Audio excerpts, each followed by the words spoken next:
Bem-vindo a mais um Fork Podcast. Hoje nós estamos aqui com o Fábio Santana. Tudo bem, Fábio? Beleza, meu. Fábio é especialista em manufatura aditiva. Manufatura aditiva. Popularmente, nós vamos discutir sobre essa nomenclatura, mas popularmente conhecida como impressão 3D. Tem que tomar cuidado que o povo briga comigo, cara. Ô, Fábio, antes da gente começar, eu queria fazer aqui um dia só com conserva. Ó. E eu fiquei sabendo que você também gosta. Então, deixa eu mostrar aqui o que a gente tem. Você mostra pra gente aqui, Focas? Ó, temos esse pepino em conserva. Um amigo meu mandou, importado. Temos alcaparrone, temos cebola, temos alcachofra, azeitona com anchova. anchova e milhinho, né? O tradicional Mini milho. mini milho. E temos também aqui uma carninha aqui para acompanhar. Parece um pastrame. Não é um pastrame, isso aqui é um rosbife caseiro. Boa. Boa, maravilha. Legal. Você tá bem? Tô. Vamos começar pelo básico ou não? Manda aí. Diferença entre impressão 3D e manufatura aditiva. Essa pergunta é uma Nós pergunta... nós vamos brigar aqui, já Não começar vamos brigando. brigar não, porque na realidade eu acho que são duas coisas hoje em dia complementares. Ó, Cemerca ou Borco? Por quê? Porque eu acho que a impressão 3D ela tem uma função de facilitar, o termo de impressão 3D tem a função de facilitar a compreensão. Perfeito, Eu uso muito isso também. Eu sou, é o nome popular. Eu defendo a diferenciação. Você sabe que eu trabalho na área normativa e o pessoal lá adora um termo, né? Nós temos... Sim. A primeira norma sobre qualquer assunto é sempre de terminologia. Então, até a versão, a primeira versão, a última não, porque nós só temos duas versões da norma de terminologia de manufatura aditiva, 52900. Você está falando do ISO. ISO. Tá. Agora, ô, Fábio, antes de você começar a falar, vai se servindo, cara, que senão você vai ficar só falando e não vai comer, tá? Vou pegar um pedaço de alcachofra. Boa. Então vamos lá, você teve duas ISO de impressão 3D, é isso? Na realidade não duas é duas, versões. são duas. A 52900 ela está em revisão. Tá, então você teve uma que está passando Teve por uma a primeira, revisão agora para ter uma e segunda agora versão. está passando por uma revisão. Na primeira versão, os dois termos eram sinônimos. Tá. Então, manufatura aditiva e impressão 3D eram sinônimos. Aí entrou um chato lá. Aí entrou um monte de chato, não foi só um, não.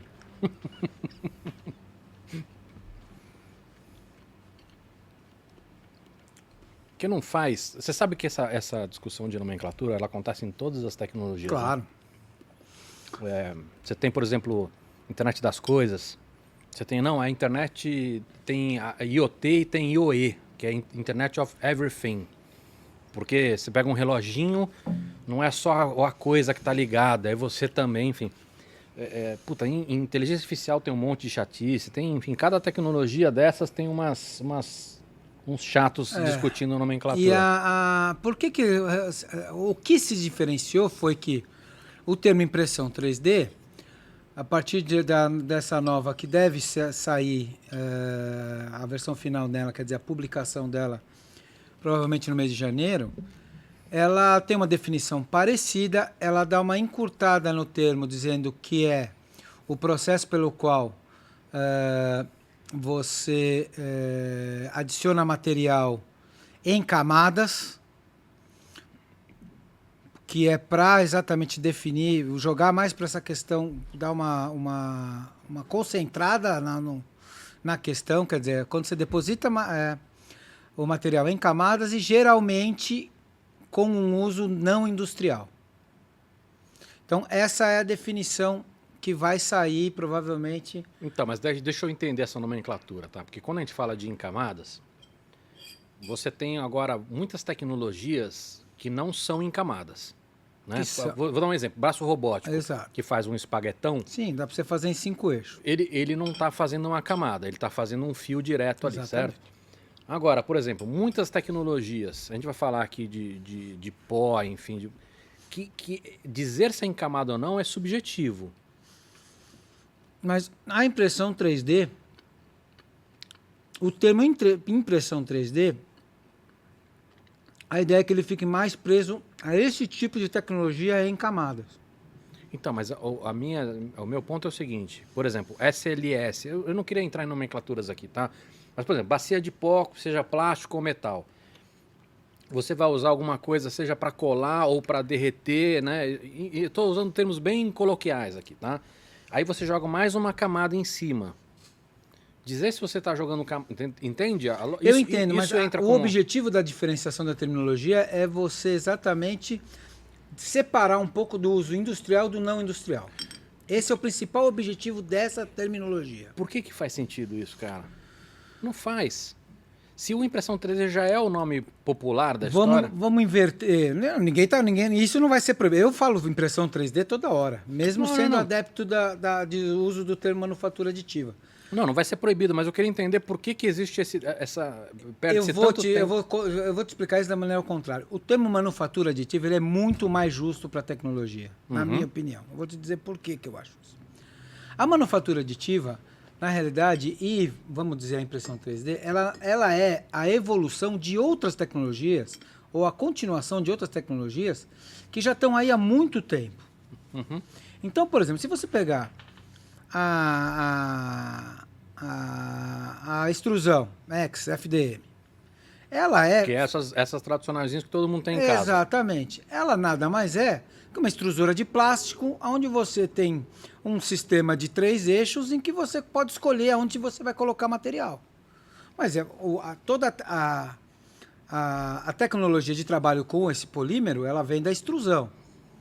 Se a gente pegar, por exemplo, a própria fusão em leito de pó, muito do que é utilizado nela vem da metalurgia do pó, que é uma tecnologia de manufatura muito antiga. Perfeito, mas se a gente for nessa linha, tudo o que a gente está falando aqui está juntando um monte de ciência, seja polímero, seja metal, inclusive pós-processamento, sinterização, né, como é que eu aqueço, como é que eu desaqueço, enfim, tudo isso, essa inteligência toda vem e junta para fazer a impressão 3D.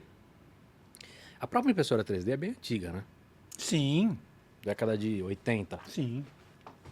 Mas enfim, você estava tentando me explicar e aí, por que faz sentido todos eles são processos de manufatura. São processos de manufatura. Então você tem solda a pó, é um processo de manufatura que está sendo usado na impressão 3D por deposição direta de energia. A extrusão é uma tecnologia de manufatura muito antiga que está sendo utilizada, por exemplo, na impressão 3D por FDM. E, consecutivamente, então eu acho que o termo manufatura aditiva, além dele ser mais abrangente, eu acho que a impressão 3D ele te limita um pouco, em termos da abrangência. E também, o que eu não gosto do termo da impressão 3D, sendo muito sincero com você, é que ele diminui a história. Ele simplifica demais, na minha opinião, como eu sou obrigado a trabalhar sempre num ambiente industrial. Você chamar um processo, por exemplo, metalúrgico de solda a pó, e aí quando você fala impressão 3D, a pessoa faz uma relação em que cria uma série de expectativas que podem não ser reais no final da história. Então eu acho que a gente... Por isso que eu prefiro usar o termo manufatura aditiva. E não estou dizendo que eu não uso o termo impressão 3D, não. Eu uso toda hora, porque eu falo manufatura aditiva, deposição por energia direta. O cara faz aquela cara de interrogação, eu falo, impressão 3D. Aí o cara fala, agora sim! Aquele que aparece no Jornal Nacional é esse. Isso. Mas só é que isso. De um jeito mas diferente. Esse é meu ponto. Você pode usar, por exemplo, num documento mais formal, você ignorar totalmente o termo impressão 3D e usar a manufatura aditiva. E você, quando você for trabalhar com algumas plateias, alguns públicos, você usar a impressão 3D. O que eu acho uma discussão sem nenhum sentido é ter que definir o que é o que é outro, entendeu? Eu também não acho que é algo para ser discutido, não, para não usar. Eu uso o tempo todo. Eu acho que é só uma questão de você... Eu acho que você tem realmente que saber aonde você está falando o quê para pessoas que vão ouvir. Sim. Por exemplo, as palestras que você faz falando pro para um monte de CEOs e vice-presidentes, muitos deles vieram de áreas financeiras, Sim. que se você falar manufatura aditiva, o cara não vai capturar a ideia que você está querendo falar. Pior do que isso, como nessas palestras, o que eu tenho mostrado é que o poder de inovação com impressão 3D é muito maior do que a própria manufatura. Se eu usar o termo manufatura, eu perco esse cara. Fala assim, pô, eu consigo entender isso tranquilamente. Eu sou CFO, putz, isso aqui não é para mim. Deixa quando o meu cara técnico, aí ele vai ver isso aí. E da mesma forma, quando eu chego para o engenheiro lá, metalúrgico, cientista de materiais, e falo que eu vou vender para ele uma impressora 3D, ele vai falar, não, mas não é bem isso que eu preciso. Entendi. Eu preciso de um equipamento industrial, um troço robusto, eu não posso... Porque esse cara também está acostumado a ver as impressorinhas não industriais. Você vê que é importante você fazer a diferenciação. Não, isso eu concordo. Você gosta de Acopa Rony ou não? Tá muito, essa aqui tá muito... Não, eu acho que não, mas eu gosto bastante de sal. Não tá bom. Não tá bom, né? Tá bala. É. E esse picles tá muito bom, cara. Ele tá muito parecido com o do McDonald's, que é bastante bom. E experimenta ele, depois se você quiser usar no rosbife aí. Agora, vamos falar do... Peraí, deixa eu fazer uma coisa. Eu vim aqui, toda vez que a gente se encontra, eu descolo alguma coisinha, né? Bom, eu não espero menos de você. Eu sei. O Felipe vai me ligar qualquer dia falar daqueles outros negócios.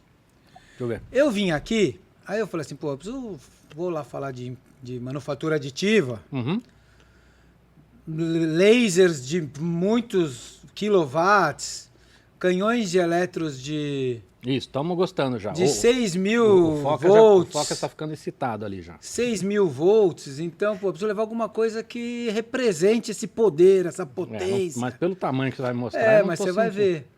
Então, o que eu trouxe pra você é um Darth Vader de titânio. Puta merda. Deixa eu botar aqui.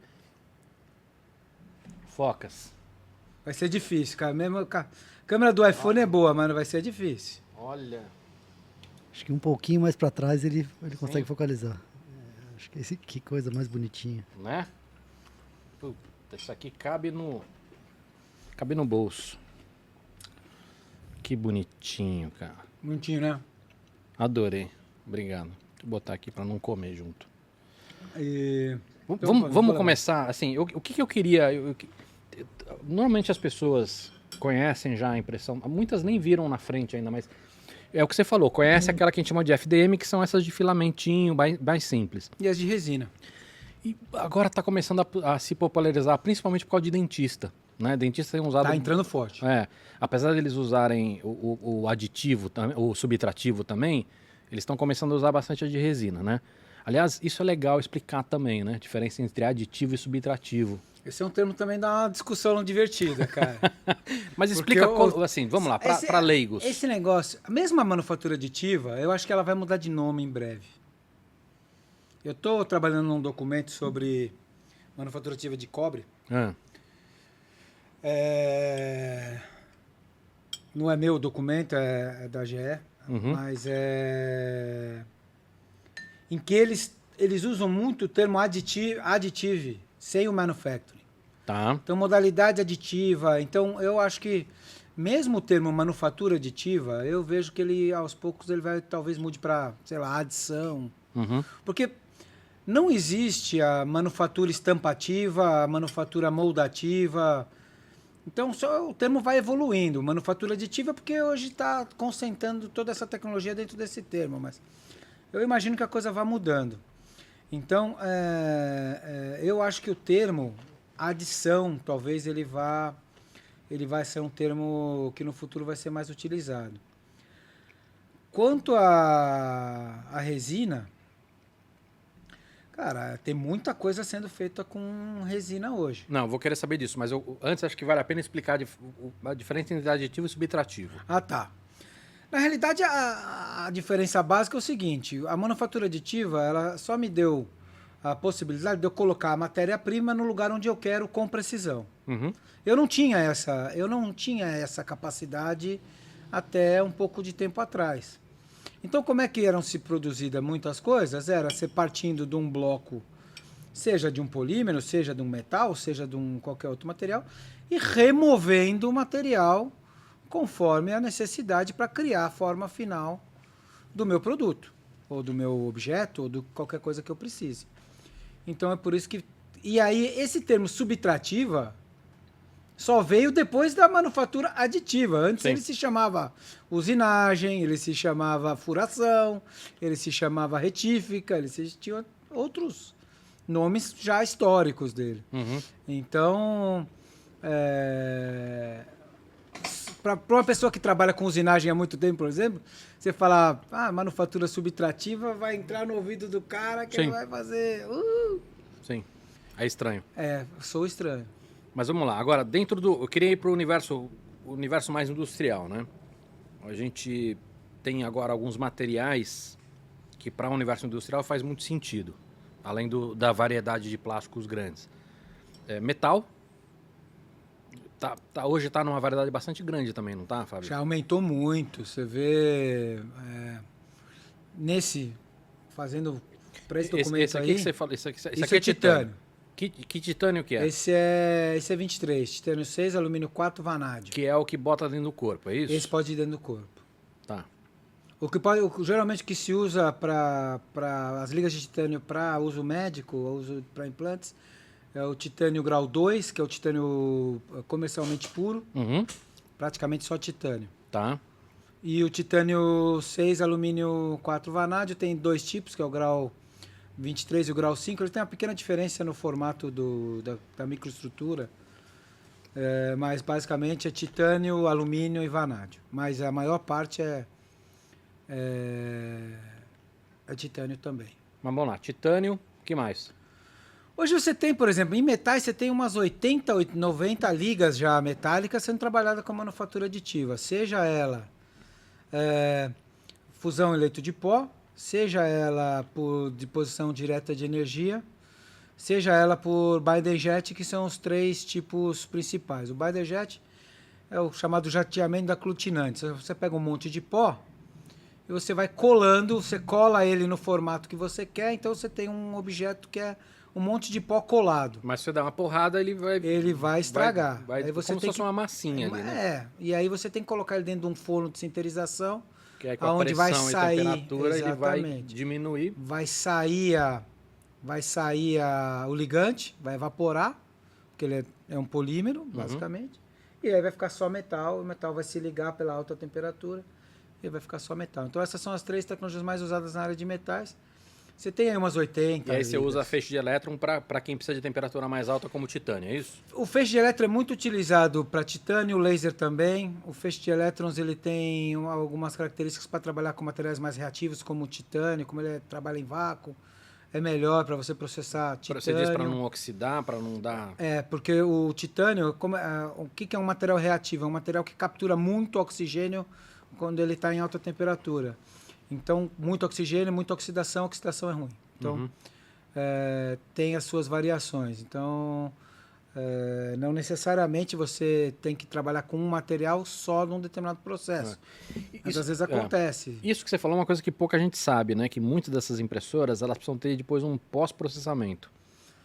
Na realidade, toda a cadeia fabril, ela é uma cadeia. Ela não é só o processo inicial. Sim.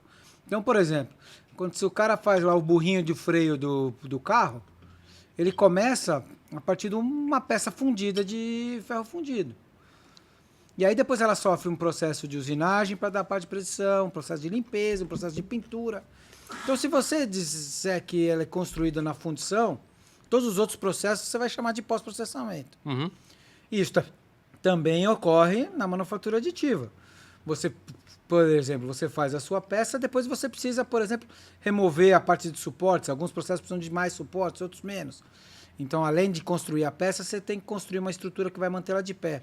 Acho que o pessoal que trabalha com FDM vai entender bem essa questão de suportes. Depois você vai ter alguns metais, por exemplo, eles, após o processo deles se fundirem, eles necessariamente precisam de um tratamento térmico para chegar no uso que ele vai ter depois. E isso não é porque é manufatura aditiva, não. Fundição também, forjaria também. Sim, que é a têmpera. E às vezes é têmpera, às vezes é alívio de tensões, às vezes é uma série de processos. É que na manufatura aditiva, na impressão 3D, como é um processo novo e é o processo destaque, tudo que acontece depois está sendo chamado de pós-processamento. Entendi. Mas esse tipo de processo ele já ocorre hoje na indústria de forma natural. Uhum. É que eu acho que muita gente acha que tem essa ideia de que a coisa sai pronta, né? Porque chamam de impressão 3D. A impressora, quando você aperta o botão, o documento sai pronto. Uhum. Então, eu acho que quando eu falo para você que o negócio de chamar de impressão 3D facilita a compreensão, mas às vezes passa umas informações meio... Entendi. Agora, eu costumo dizer eu costumo dizer que a manufatura aditiva tem seus segredinhos sujos, seus segredinhos escondidos, que é o que você falou. Remoção de suporte, tratamento térmico, acabamento final. Vamos lá, a gente está falando de materiais. Platina... Tem. Ouro, prata, bronze. Eu esqueci de trazer aqui, mas eu tenho um monte de peça de... Cobre está começando a ser bastante usado. O cobre vai ser um material que vai decolar agora nos próximos 5 anos por causa da eletrificação. Você pode ter certeza que o cobre vai ser um material muito necessário para... que vai entrar muito forte na manufatura aditiva também. Então, porque o que, assim, eu acho que ainda não tem sido... Pelo menos eu só vi isso ainda em protótipo, construir... Porque assim, vamos lá, 2 passos para trás. Uma das grandes vantagens da impressão 3D é que você consegue fazer formatos que não são factíveis nos formatos tradicionais mais difíceis de produção. E com isso, aí usando software, você consegue fazer uma peça que não tem porca, parafuso, um monte de peça junto que vai se juntar, você faz uma peça só e você consegue fazer num formato que de repente é muito mais leve, usa menos material. Só que, justamente por isso, você não vai conseguir botar alguns componentes lá dentro. Então, quando a gente começa, de repente, a trabalhar com cobre, isso pode fazer sentido também, né? De a gente ter mais de um material. Você já tem algumas máquinas que trabalham com multimateriais, mesmo em metal. Então, lógico, não chega a ser a diversidade que tem, por exemplo, uma máquina, uma multijet... Sim. Que você tem 4, 5, 6 cartuchos de materiais diferentes que ele ou vai mais aplicando. Do que isso, até. Mas você já tem multimateriais. Você tem, inclusive, existe um campo de utilização da manufatura aditiva que é o Functional Graded Materials, que é materiais com funcionalidade gradual. Então, por exemplo, você cria um objeto em que você induz uma porosidade nele para que ele seja mais rígido numa região e mais flexível em outra. Ou você varia a composição do material conforme você vai construindo. Então já tem, por exemplo,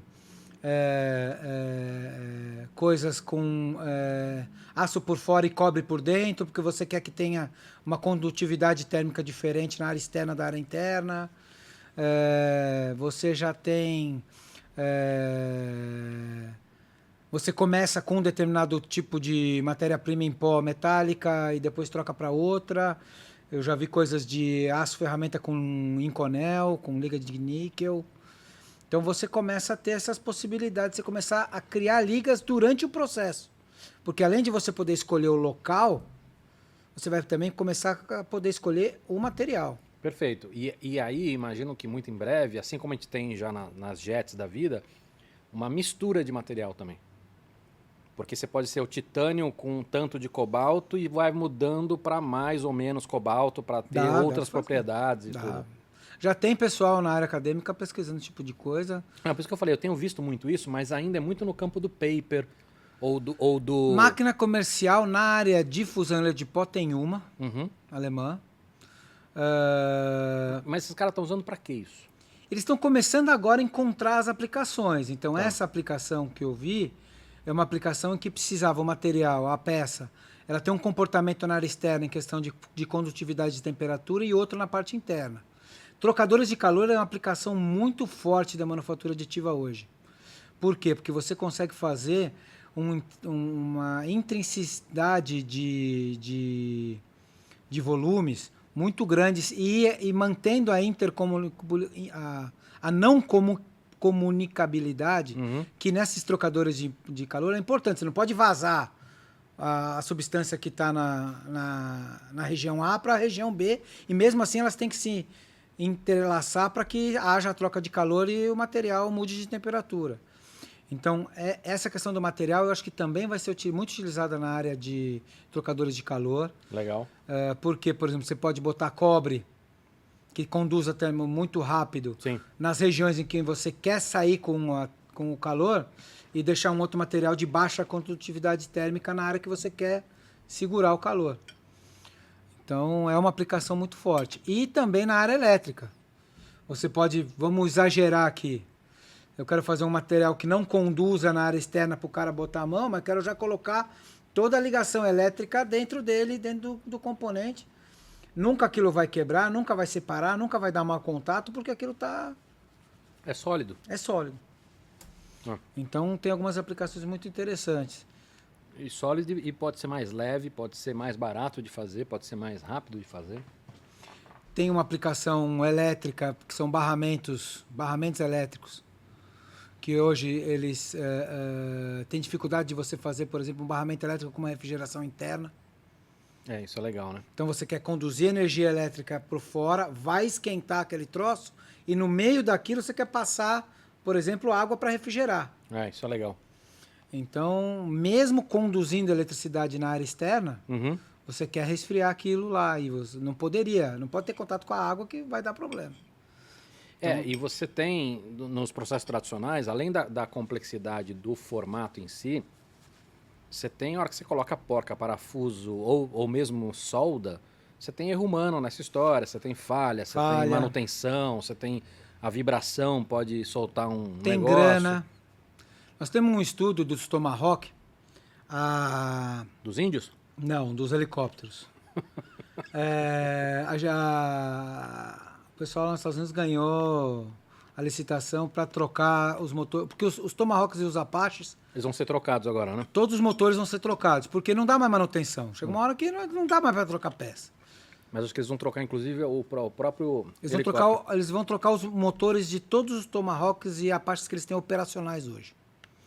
Só que, para ganhar a licitação, foi definido um determinado preço, fizeram uma baita de uma consolidação da carcaça, que ela tinha 300 peças, eles conseguiram pegar 300 peças e é uma carcaça só, é uma peça.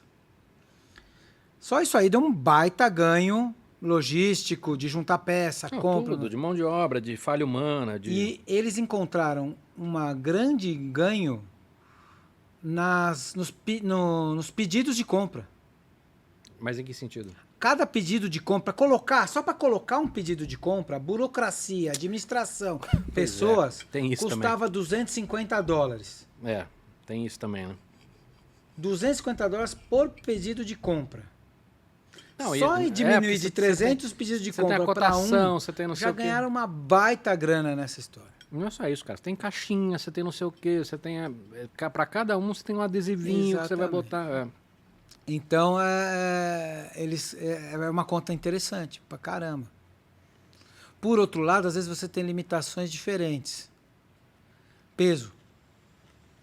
Mas no sentido de que hoje você consegue tirar peso. Exato. Por exemplo, a Carpenter fabricou a carcaça do analisador que está lá no robozinho que está em Marte, no Perseverance. Essa carcaça, a única coisa que a NASA pediu para eles foi: tem que pesar X gramas. Se vira. Se vira. Obviamente que você tinha todo um outro datasheet de resistência mecânica e tudo, né? Tem que pesar, tem todos os requisitos, só que o requisito mais importante do projeto é... Tipo, o resto tinha que funcionar. Não pode, esse troço não pode explodir. Não é só fazer leve, você tem que ter toda a resistência mecânica, tem que ter... A peça só ia entrar no robô se ela tivesse X gramas. E aí eles desenvolveram todo um processo... E a original, você sabe quanto era ou não? Era muito... Não, porque é um projeto novo, né? A Pixel é um projeto novo. Eu tenho na minha palestra, um dos exemplos que eu uso é de uma antena de avião. E o peso diminuiu 95%. 95% menos. É muito absurdo. O motor novo, o gigante dos aviões, do 777, só de trocar as pás de Inconel para titânio aluminídeo, o titânio aluminídeo, para dar o formato da pá, o único jeito de fazer é por manufatura aditiva, ele tem as características do Inconel, que é um material muito resistente em alta temperatura, vai rodar dentro da turbina, só que o titânio aluminídeo é leve. Só nessa brincadeira aí, eles ganharam 10% de economia na operação da aeronave. Imagina quanto representa de combustível isso. É muito... Por isso que uma das coisas que eu costumo falar é isso, assim, tem muita gente, principalmente no Brasil, que fala, não, isso é muito caro e etc. Eu falo assim, cara, mas vai chegar um momento onde o produto entregue, feito com impressão 3D, ele vai ser tão melhor que o teu, que não vai importar se você está vendendo o teu mais barato. Acho que o exemplo de avião é um exemplo caro disso. Assim, a companhia aérea, que o maior custo do cara é gasolina, né, combustível, esse cara vai pagar mais caro um avião porque no longo prazo vai ser mais barato para ele, entendeu? Então não adianta ele falar, não, mas eu te vendo mais barato meu avião. Eu falo assim, cara, não adianta. Eu não quero o teu avião, porque no longo prazo não... Mas já tem... 90% do nosso trabalho é encontrar os business case onde a aplicação funciona. Porque não adianta você chegar com um negócio lindo, maravilhoso, muito legal, muito interessante, alta tecnologia e tal. Se a conta não fecha no final, a coisa não acontece. Não tem... Principalmente num país como o nosso, onde os recursos são escassos. Sim. Não é que nem lá fora que os caras... não, vamos comprar para testar, vamos ver se nós vamos conseguir desenvolver um novo produto com isso. Aqui a gente está muito no curto prazo, né, Fábio? Eu acho que os prazos são diferentes porque os recursos são mais escassos. Ok, acho que aqui tem um monte de questões nisso. Tem um monte de coisa. O fato de você não saber, assim, aquela velha piada, né, que no Brasil você não sabe nem se o passado é certo. Então, quer dizer, enfim. Fica difícil. Mas, então, a gente tem que encontrar... E já tem muitos casos em que produtos feitos por manufatura aditiva são mais baratos do que produtos feitos por outras técnicas convencionais. É lógico, só que você tem que colocar o benefício da manufatura aditiva para rodar e colocar isso no preço. É que eu acho, eu entendo, assim, eu vivo essa dificuldade que você vive também, tá? Nos meus projetos de inovação. Mas o que eu acho que as empresas deveriam estar olhando é como as coisas estão andando muito rápido, não é mais problema para o próximo CEO, ou para o próximo VP, ou para o próximo diretor. Se esses caras não entenderem essas tecnologias novas, essas inovações novas, esse cara vai ficar desatualizado. Não é mais uma coisa de longuíssimo prazo. O mais importante é ele entender. Se ele vai usar ou não, é outro papo. Mas que tem que entender, tem. Pois é. Não pode fugir disso. Só que o que acontece? Tem muita coisa que você só vai entender se você começar a trabalhar em cima. Vou dar um exemplo bem banal, tá? Imagina você explicar a rede social para alguém que nunca entrou na rede social. Você explica, mas você não explica. É difícil. Entendeu? O cara tem que vivenciar aquilo. Entendeu? Você fala assim, tem um negócio chamado meme. Aí fala assim, tá, eu entendi o que é, mas não tem a menor graça. Aí no dia a dia o cara entende o quanto aquela idiotice é importante socialmente falando e tudo mais, entendeu? Então, eu acho que tem um componente aí de investimento, de passagem de conhecimento, de conhecer o novo, de experimentar o novo, de experimentar esse futuro que está chegando, e que as empresas deveriam estar olhando com mais carinho para isso. Seria o ideal, né? Eu concordo plenamente com você e acho que seria o ideal, mas a gente não é o que acontece, infelizmente. Eu gostaria que acontecesse mais. Isso eu queria perguntar para você. Qual a dificuldade que você tem hoje nas empresas? É grana só? Na maioria hoje, não é a questão da grana pela grana, é encontrar o business case que vai funcionar. Porque em muitos casos o cara até entende, o cara sabe que aquilo é o futuro, só que a indústria dele não tem aplicação. Se o cara fabrica algo que não vai ter nenhum benefício na manufatura aditiva, ele não vai ter... Tem que ter algum benefício, ou um benefício logístico, ou um benefício financeiro. Mas, Fábio, em alguns casos, você acha esse case, mas ele ainda não fecha a conta. Essa é a minha dúvida. Quando chega e não fecha a conta no momento da aplicação, esses caras não estão investindo hoje. Hoje não estão investindo. São as empresas que que estão investindo pelo R&D são poucas, são as grandes. Agora, desenvolver pela inovação ainda é uma cultura difícil, cara. Eu sinto isso. Logicamente, os produtos que a gente trabalha são produtos de produção, são produtos de fabricação. Então, a gente já está num passo, geralmente, onde o cara, ele... É difícil a gente entrar numa empresa pela área de inovação e R&D. Tá. Eu sempre entro pela área de produção. Então, por que eu entro pela área de produção? Porque, na grande maioria dos casos, o cara está vendo que o produto dele está lá fora, está sendo feito com essa tecnologia, então ele quer, no mínimo, saber como está sendo feito. Então, essa é a porta mais comum de abertura. Nós já tivemos alguns casos de desenvolvimento para a área de R&D, para a área de inovação, que são casos muito difíceis, principalmente por quê? Porque é uma tecnologia muito cara. Vou querer falar de valores também. E ela está já preparada para produzir. Se você for pensar em mesmo para fazer desenvolvimento, fica caro. Então você tem que ter uma vontade muito maior. Mas eu acho, só para complementar, eu acho muito importante começar. Então, às vezes a empresa vem e tal, fala, olha, sabe o que eu acho que você tem que fazer? Cara, começa. Compra uma máquina semi-industrial para polímeros. Começa com jigs in fixture. Começa vendo as coisas aqui na tua fábrica para a área de manutenção, por exemplo. Sim, porque tem muita coisa. Você tem muitas coisas que os caras só descobrem a hora que começa a usar. A gente tem cases muito bonitos pelo mundo disso, né? De cara de peão de chão de fábrica que cria a solução. Sim. Porque o cara entendeu, pô, então eu posso usar isso para fazer isso? Pô, eu tenho um problema aqui. Você dá a ferramenta pro cara. Você dá a ferramenta pro cara. Na área que eu trabalho ainda, que é mais próximo dessa área de inovação, uma das coisas que eu falo para esses caras e que talvez eles nem todo mundo entenda é que hoje as empresas que esses caras consideram que são as empresas mais inovadoras não são necessariamente as empresas que têm os produtos mais inovadores. Essa é uma maneira de ver. Mas tem uma outra maneira de ver que são as empresas que inovaram na fábrica. Eu acho que faz total sentido. O que eu faria se eu tivesse uma fábrica. E aí, entendeu? Então, cara, o Elon Musk, isso... E aí o cara esquece que boa parte daquilo que ele está entregando só existe porque ele teve que inovar na fábrica. E com impressão 3D se destrava uma parte disso. Né? Então, eu acho que assim, tem camadas nesse investimento e que muita empresa não está enxergando.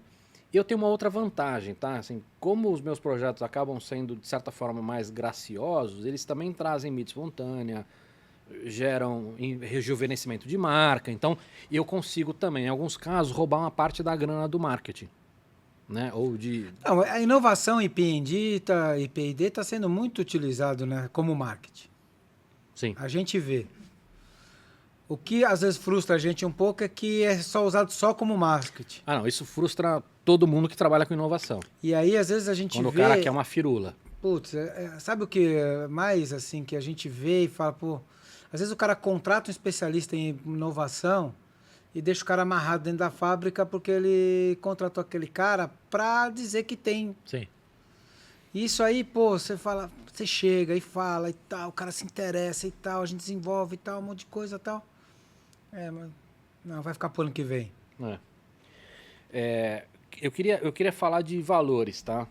Quanto custa um equipamento industrial? Eu sei que varia muito, mas... A variação é grande. Se a gente for falar, por exemplo, num equipamento hoje para fazer implantes ortopédicos... Perfeito. É um equipamento que vai variar aí entre... Aí vai depender do tamanho do implante, um monte de coisa e tal, entre 200 e 300 mil euros. Isso é FOB ou isso aqui? FOB. 300 mil euros e 1 milhão de euros. Tá, então nós estamos falando aqui de... 7 pau. De 1,5 milhão a... não, isso é FOB, vai. Nós estamos falando de 3 milhões de reais aqui até 15 milhões de reais, é isso? Um pouco menos. Alguma coisa tem ex-tarifário. Na média, aí vamos botar 40% de imposto. Então, nós estamos falando aí de o de 300 para arredondar, 300 vão virar 400, 400 vezes 7 vezes 4, 28, 2 pau e 800. E o de 1 vai virar 1.300, 1.400, vezes 7, nós vamos ter aí 9 a 10 pau. Tá. Legal. Agora... Isso para, por exemplo, fabricar implantes. Agora, Então, vamos supor que eu for fabricar... Mas, não, vamos antes de ir para o próximo. Apesar de ser um número absurdo, para muitas empresas é um número baixo. Um bom centro de usinagem que eles já estão acostumados a comprar... É isso que eu tô falando. Custa isso, entre 200 e 700. Você vai numa, sei lá, periferia, o cara que está fazendo injeção de plástico. A máquina de injeção de plástico, o cara não custa 20 mil reais. Não custa. Então, quando a gente fala de indústria, não é um valor absurdo, ainda que para quem tem uma impressorinha hoje de 1.500 reais, olha e fala assim, caceta, 10 milhões é muita grana. Não é um equipamento, por exemplo, que quando a coisa tá boa, a turma, por exemplo, da área médica comprou não máquinas para fabricar impressão 3D de metais, mas centros de usinagem e torno CNC compra no mínimo um por ano. Sim. Estão acostumados com esses valores. Agora, você tem soluções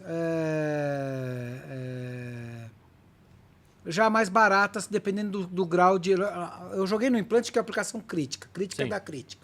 Em todos os sentidos, de material, de resolução. Exatamente. Agora, se você jogar para uma aplicação, por exemplo, automotiva, e que você não vai precisar de quantidade, por exemplo, você tem equipamentos hoje que trabalham com extrusão de um material que é o polímero já misturado com o pó. Como o Markforged da vida, exatamente, como o Desktop Markforged, Metal. Desktop Metal, que você cria o teu objeto e depois manda para um forno de sinterização. Eles Então vendem é um também, equipamento que não é barato. Mas não é caro. Nós estamos falando aí em menos de 200 mil euros, que vai conseguir também produzir algumas coisas.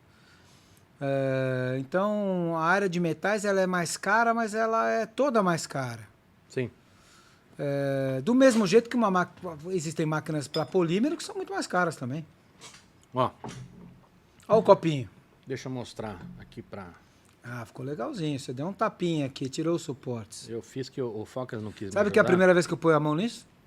É mesmo? É. Você não tinha visto ainda? Não, eu mandei buscar. Eu mandei buscar isso no dia que eu viajei. E aí você mandou eu me entregar lá pra mim. Essa é a nossa xicrinha de café nova, feita em titânio. E ela tem algumas coisas bem interessantes. Como é que você chama esse mesh aqui, essa... Isso aqui se chama um lattice, em inglês. A gente tentou em português, inclusive quando nós fizemos a adoção de algumas das normas de manufatura aditiva, encontrar um nome em português para isso. Não conseguimos. Chama Bombril, esponja. Eu Porque tenho dificuldade em falar qualquer coisa que não seja lattice. E isso aqui é uma das maneiras utilizadas para você diminuir peso e manter bastante resistência mecânica, certo?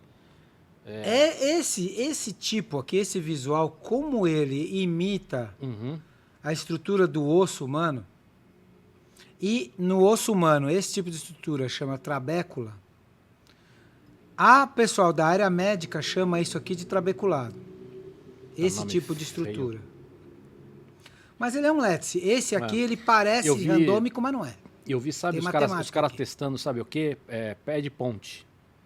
Pé de ponte. Porque isso aqui tem uma resistência para segurar peso muito grande, mas ele tem um impacto menor, porque a água não bate dura aqui. Entendi. Passa batido. Então ele, teoricamente, teria uma vantagem nesse aspecto. Faz total sentido. Você falou da ponte, fui lá na ponte falar nisso. A ponte... A ponte de Amsterdã feita por... você foi 3D. Lá? Fui. E aí? Pô, essa foto podia ter te mandado. Pô, mas essa foto é... Se os caras procurarem ponte impressa em 3D, eles vão achar. Todo mundo tirou, né? Mas eu fui lá ver a ponte. E aí, tem uns... os caras não fizeram... Sabe uma impressora de plástico ruim? O visual dela é o mesmo. Então tem muito desencontro. Mas por que tem desencontro? Porque ela foi feita com um robô e com uma tocha de solda que vai depositando material. E, quando nós estamos falando a solda e um robô de solda, é um troço rústico. A Sim. precisão daquilo é para cima de milímetro. Mas eu vou te falar Então no que visual isso... ela fica meio feinha, mas é muito legal. Mas posso falar? Eu não acho. Eu acho que esse é um exemplo do feio que fica bonito. Sabe? O que eu acho que... Eu vi algumas fotos mais com mais cuidado e o que eu achei estranho é o seguinte. Aparentemente, eles escanearam 3D o local. Mas não tá bom. Quando você olha onde você entra na ponte, aquilo não ficou justinho, entendeu? Os caras tiveram que fazer algumas adaptações. E isso é estranho. Porque os caras tinham capacidade de fazer um negócio bem certinho. Ela foi pousada no canal, né? Eles mediram a distância, Mas no fizeram projeto... coisa, e ela tá meio que parafusada. Ela tem Então, dois... mas no projeto, o que esses caras venderam, até como uma das vantagens, é o fato de que você poderia escanear em 3D o local. Fazer como se fosse E aí você faz uma prótese customizada. Exatamente, como se fosse uma prótese de joelho ali, entendeu? E aí você encaixa a ponte exatamente no jeitinho certo. Os caras tiveram que fazer uma adaptação ali, entendeu? Mas isso é detalhe, né? Deixa eu ver se eu consigo. Eu tirei algumas fotos. Deixa eu ver só essa questão do visual. Tá aqui, ó. Do acabamento. Eu tirei umas bem de pertinho.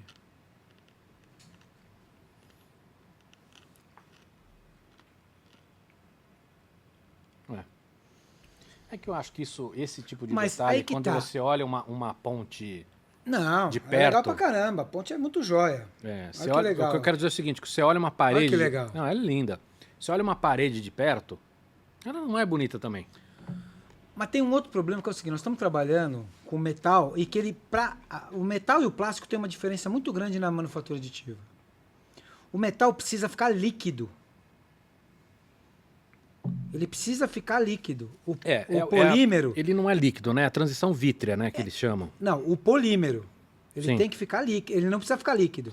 Não, então Mas o metal precisa ficar líquido. Ah, entendi. Porque eu tô falando, no plástico, você passa pela transição... Certo. Então ele fica molenga, mas ele não precisa ficar líquido. O metal, ele precisa ficar líquido. Senão não vai virar uma coisa só. Vão ficar duas coisas, uma apoiada na outra. Então, como é que você controla um metal colocado em cima do outro metal que ele vai ficando líquido conforme você está derretendo ele? Ele tem que ficar ali em cima da camada certinha. Então, é muito mais difícil você ter o controle disso. Por exemplo, aí, aqui eu dei nessa xícara aqui eu dei um bom acabamento nela. Sim, por quê? Qual é o limitante aí? O limitante aí é o tamanho do pó. Você diz a partículazinha partícula do pó. de pó. Limitante em que sentido?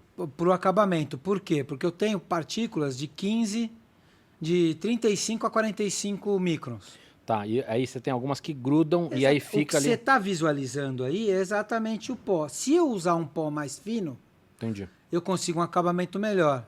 Só Mas que você vai aí, ter outros problemas também, aí eu né? vou ter que fazer uma camada mais fina, vai demorar mais tempo. Então, todo esse jogo... Dependendo da tecnologia e dependendo do uso, que isso pode criar algumas micro rachaduras, né? Na passagem do laser. Você tem, por exemplo, o laser trabalha a frio. Então, quando você trabalha a frio, você está induzindo um choque térmico forte entre a poça de fusão e o pó que está do lado frio. Então, tem uma série de coisas. Mas a questão nos metais dos acabamentos, geralmente está muito relacionado ao tamanho do teu pó e da fonte de energia, por exemplo. Mas foi facinho, viu? Passar, dar uma limpada aqui. A gente usou a Dremel, não sei se você viu, tem um episódio que a gente contou essa história, o Focas usou a Dremel para dar uma lixada no dente. Ele foi no dentista, o cara botou um dentão de coelho nele e ele ia casar. Não tava legal. Meteu a Dremel no dente. Dente colado. Funcionou bem. A Dremel é excelente para inúmeras funções. Excelente ferramenta. É um animal. Então, em metal, você está muito relacionado também com o tamanho da fonte de energia e o tamanho da matéria-prima. Vamos lá. Se eu fosse pagar por isso aqui, quanto tem de material aqui, de custo de material, sem contar a máquina? Cara, eu não me lembro. Mas vamos chutar. Peso. Eu vou fazer o seguinte, eu vou fazer a conta por algo parecido, mais ou menos o mesmo volume que eu conheço. Isso aí. Esse eu não me lembro exatamente quanto deu de volume. Isso aí ia custar para fabricar. Eu não tenho como tirar a máquina daí, cara. Não, mas vamos lá. Eu quero somar os Você preços quer comprar todos. matéria-prima? Se for comprar matéria-prima, você vai pagar 200 euros o quilo. Tá, então aqui tem o quê? Umas 200 gramas, talvez? Não, Menos? aí não tem mais do que Tô bem de peso. Titânio Né? é leve, cara. Aí não tem mais de 100 gramas. Então lá. Então, quanto você falou? Deve ter umas 70 gramas. Não, mas o que você tinha falado? 200 euros o quilo. Vezes 7, um pau e 400 o quilo. Tá. Então, para 400, nós estamos falando aqui de 140 reais de material. Então, é isso? Que seja. Tá bom. Máquina. A máquina custa caro, bicho. Mas aí, tudo bem. A gente não vai ficar fazendo preço aqui Custa 7 pau. Tudo bem, mas vamos lá. Se fosse fazer serviço, dá para dar uma estimativa aí ou não? Dá.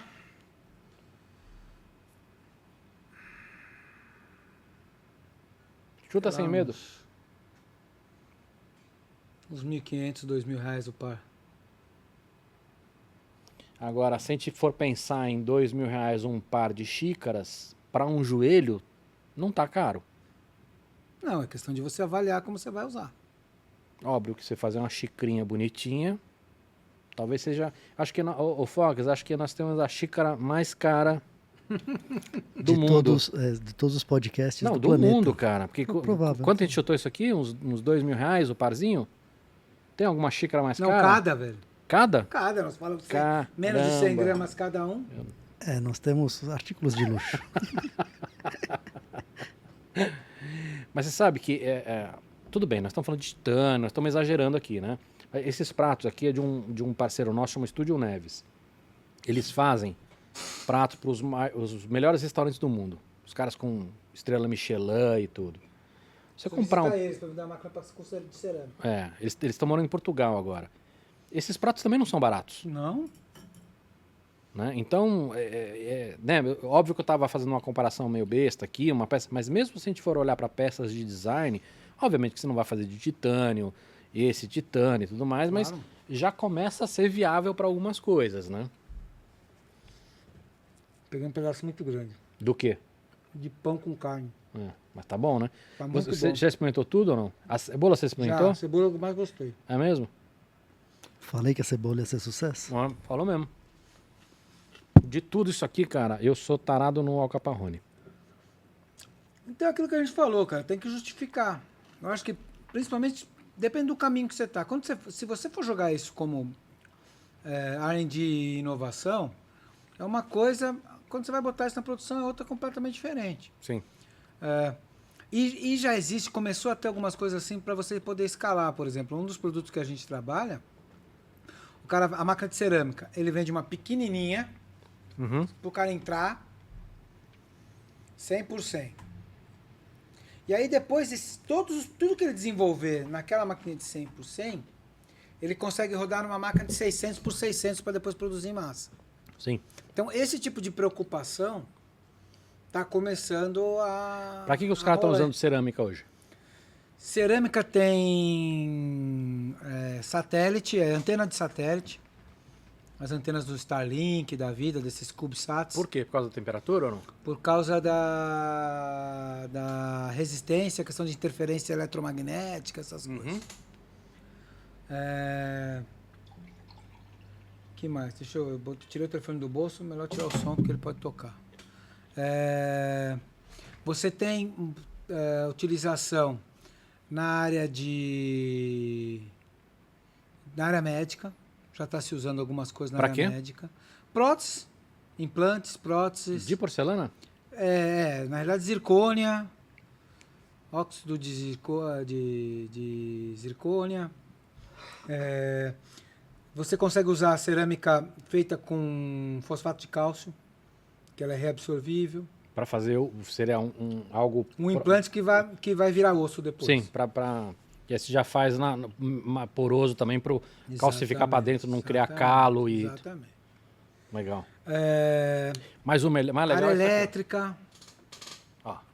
Esse eu já tinha visto, eu acho muito legal. Esse é impresso. E é o único jeito de fazer, né? Esse é um... Não, se você for um chinês preso, você consegue fazer, Será? Né? Ah, consegue. Mas cara. que mãozinha que o cara tem que ter. Sim, mas os cara faz escultura em ponta de lápis. Os cara têm problema. Os caras fazem. Não é legal esse? É muito legal. Deixa eu muito mostrar legal. aqui. Olha lá, focas. Deixa eu só mudar aqui, ó.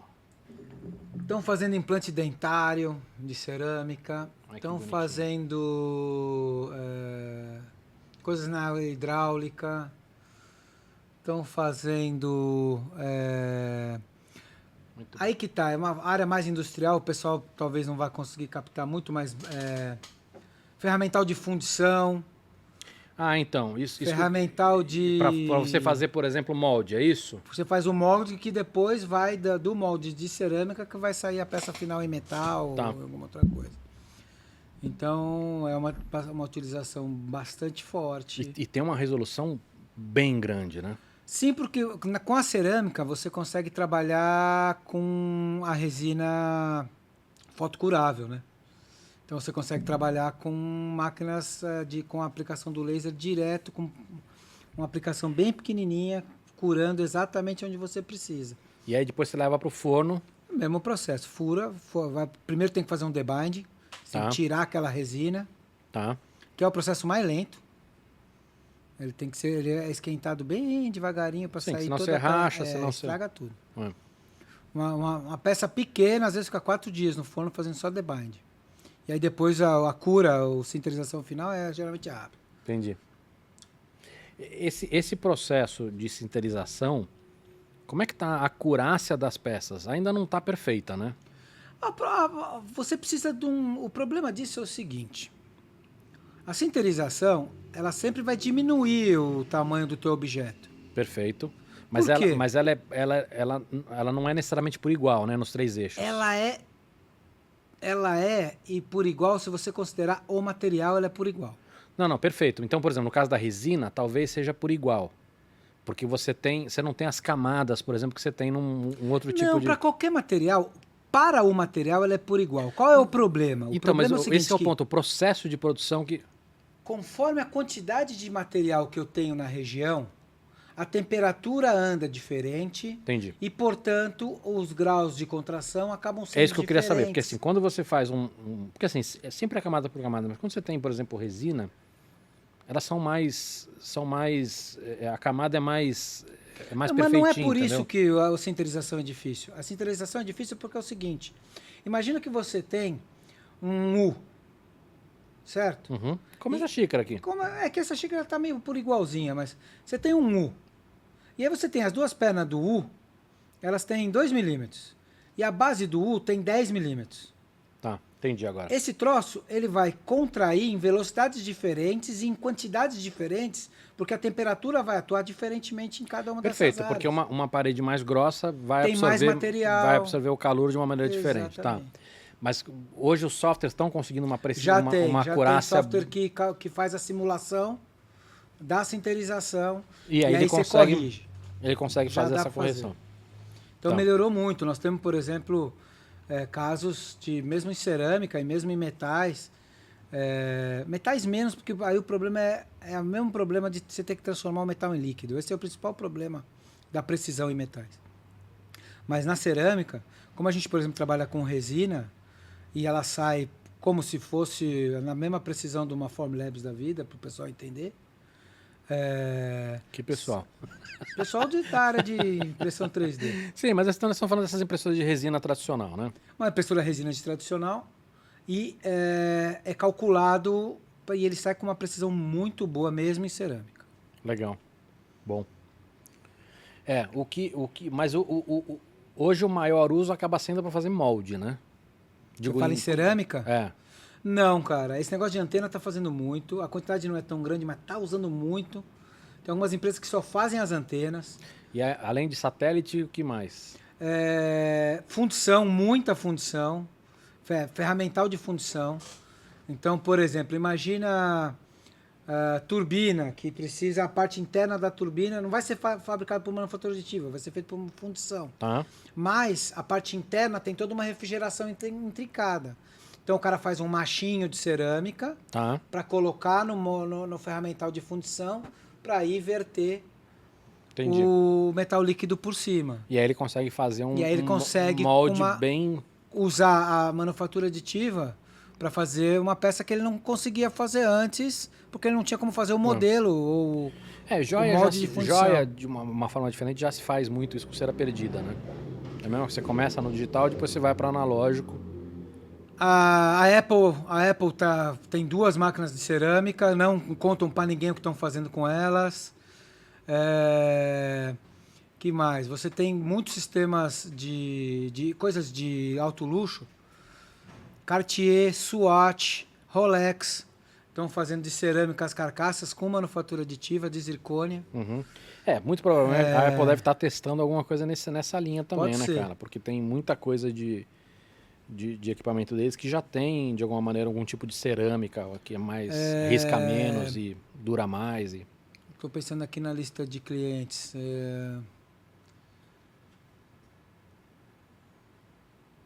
Implantes. Pulverizadores, cara. Do que? De água? De De água. veneno? Tem um biquinho que vai no pulverizador, no bico dele, que tem muito desgaste. Aquilo se você fizer de qualquer outro material. Então os caras fazem Porque de cerâmica. mesmo de água? Mesmo de água. O atrito da água é o Porque tem os sais minerais, tem essas coisas na água. Perfeito. E ela vem com muita pressão e muita velocidade. Pô, interessante isso. E ela desgasta muito. Se o biquinho for de metal, rapidinho a boca tá... Então, várias coisas que precisam de coisas de alto desgaste, é feito e já está se usando manufatura aditiva para fazer isso em cerâmica. Legal, bem legal. Valores. Uma máquina para cerâmica, nessa faixa também. Mesma coisa. Pequena, Quem está fabricando isso? De metal, GE, tá forte? Metal, a fusão eleito de pó, você vai ter GE Additive, EOS, SLM Solutions. Essas são o trio mais forte. Tem algumas empresas menores. Quem tem mais nome nessa história é a EOS, né? Cara, eu não diria que tem mais novo. A EOS tem mais máquinas. Agora é complicado. O cara que inventou isso tá na SLM Solutions. Então, essa questão de nome é muito relativa hoje em dia. Hoje em dia é performance, custo-benefício, tem um monte de coisa que influi. E as de cerâmica? Cerâmica você tem Litus, 3D Cerâmica, a gente trabalha. E aí agora você tem algumas outras que fazem a partir... São especialistas em resina para cerâmica, mas fazem a partir de FDM. Então você tem uma máquina parecida com de FDM que extruda uma resina, o polímero já misturado com a... Essas misturas agora estão crescendo cerâmica, bastante, né? Em volume. Agora você tem para metal um filamento para aço inox e para, se não me engano, pH 17/4, se eu não me engano. Tem duas, a BASF tem duas da BASF ultrafios, Mas que é uma fortuna. É caro. É bem carinho. A Desktop Metal tem para titânio, tem para outros metais, acho que tem para a Markforged tem para cobre. Cobre tem... Acho que tem um caminho grande aí, como você falou. Vai aumentar muito o cobre na manufatura aditiva, bastante. Tenho certeza. Fábio, uma perguntinha. Essas impressoras mais humildes que a gente tem aqui, elas costumam travar, entupir, pular passos, essas coisas todas. Qual que é a manutenção dessas industriais? Elas também têm esses percalços, não? A gente tem todo um processo de manutenção. Esse é como qualquer área industrial, você tem um processo de manutenção preventiva sempre, né? Então tem manutenção que é programada, você tem que parar, por exemplo, a maioria dos equipamentos que a gente trabalha tem automaticamente uma manutenção preventiva por ano em que você para a máquina, tem uma série de coisas que precisa ser feitas, checagem de fuso, checagem de guia. Por exemplo, um dos equipamentos que a gente trabalha em vácuo, é um vácuo muito forte, não pode ter qualquer vazamento. Que legal. Para você ter uma ideia, o vácuo dentro da câmara é o mesmo vácuo que a estação orbital flutua no espaço. Agora, 10 a menos 7. Então, qualquer vazamentinho que tiver ali vai dar problema no processo. Agora, Fábio, tem umas que são um pouco mais frescas, né? Eu visitei a Shapers uma vez e alguns equipamentos dos caras, os caras tinham, todo um aparato em volta ali para não pegar pó, entendeu? Tem umas A gente, por exemplo... Máquina que imprime em pó não pode pegar pó. Não é que ela não pode pegar pó. Primeiro porque você contamina o pó. Não, eu sei. Tem um outro problema. Eu tô exagerando, mas o ponto, assim, tem umas que são mais O chatinhas. problema é né? a contaminação. O ambiente, qualquer coisa que tiver no pó, a gente tem que pensar no seguinte, nós estamos fazendo uma fusão, nós estamos transformando metal em líquido. Uhum. Então, o objeto que você está... E num nível de precisão alto, né? Exato, só que a questão é a seguinte, como eu estou transformando o metal em líquido, estou mexendo com a microestrutura dele, estou fazendo uma série de coisas, a gente costuma dizer que diferente, por exemplo, como você disse, das tecnologias de manufatura subtrativa, eu estou modificando o meu material durante o processo. Uhum. Se eu tiver qualquer outra coisa ali junto, aquilo vai parar dentro da minha peça. É. Então imagina, por exemplo, que eu estou fazendo lá um bracket, uma peça para segurar a asa do avião. E aí tem uma regiãozinha lá que tem pó do pó. universo, Pó do ambiente. São Paulo, cara. São Paulo, aqui, por exemplo, onde está, né, o Focas? E Aqui esse neva. ponto vai ser um ponto crítico, pode gerar um ponto de estresse diferente ali, gerar um ponto de trinca, essa trinca se propagar e o negócio Então, mas estourar. acho que esse é um dos pontos, né? Quer dizer, esses equipamentos deviam estar numa sala limpa, A gente, por exemplo, os equipamentos que a gente fornece, todos eles a gente recomenda. com pressão negativa. Não, a gente recomenda baixa umidade, até 40%, Uhum. e temperatura controlada e trabalhar com a matéria-prima o mais selada possível que você puder. Então tirou da embalagem de transporte, põe para dentro da máquina, fecha a máquina. Armazenagem, num lugar onde você tenha fechado. Se a lata vai ficar, as latas, os contêineres vão ficar fechados, ok. Se você abrir uma vez a lata, procure trabalhar com o teu ambiente com também uma umidade muito baixa. O principal problema para a matéria-prima em pó é a umidade. Por quê? Porque você tem uma superfície muito grande exposta. Então a umidade vai aderir no pó. E essa umidade, conforme você está... A hora que você aquece, aquela água vai virar gás. E esse gás vai ser automaticamente capturado pelo material que você está trabalhando. E ele vai começar a oxidar de dentro para fora. O mesmo que no oxídio você tem uma bolha ali que vai ter um buraco na peça, né? Pode gerar um ponto de trinca, um ponto que vai ser crítico. Uhum. Legal. Muito provavelmente essa peça não vai passar no controle de qualidade. O controle de qualidade tem melhorado muito, está sendo feito um controle de qualidade muito cuidadoso, até porque é uma tecnologia nova. Apesar de que metalurgia é metalurgia, fusão é fusão, se aplicam todas as regras para outros processos de fusão, mas sempre existe um processo novo, sempre existe um cuidado maior até você entender completamente todos os detalhes daquilo. Sim. Focas, temos perguntas ou não? Temos sim, temos. O Guilherme Rodrigues Alves perguntou se você tem visto impressão com celulose ou bambu para reaproveitamento, pois a gente não aproveita 100% da madeira, então esses subprodutos às vezes podem ser usados. Tem visto alguma coisa? A gente, como está gravando, eu pedi para algumas pessoas da minha rede para fazer pergunta. Não, legal. Isso que ele falou assim, para FDM você tem bastante composto já, né? Já tem, começou a ter para binder jet também, cara. A própria Desktop Metal lançou um material que eles chamam que é uma madeira reciclada.